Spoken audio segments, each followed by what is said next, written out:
আব্বা 500 টাকা দাও দি। এরে বাজান 500 টাকা দিয়ে কি করবি? হিরোইন খামু আব্বা। এরে বাজান হিরোইন আবার কি? আর আব্বা তুমি ওগুলা চিনবা না তো, ওটা হলো পরীক্ষায় পাশ করার ওষুধ। হ্যাঁ আরে বাজান 1 টাকা বিকেল 1500 টাকা নিয়ে যা 3 টাকা খাইস। আচ্ছা আব্বা তাহলে আমি যাই। কাকা এরে বাতিজা কি হয়েছে? কাকা তোমার পোলা তো এলাকা হিরোইন খেয়ে ঘুরে।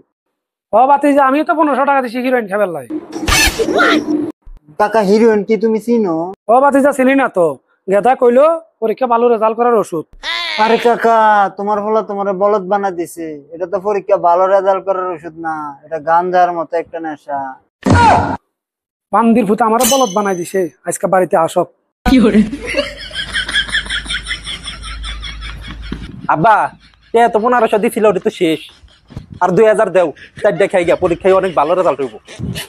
এরে বাজান শুধু হিরোইন খাবি কে, সাথে একটু গাঁজাও খাস? বান্দির ভূত তুই বাপরে বলদ বানাস না।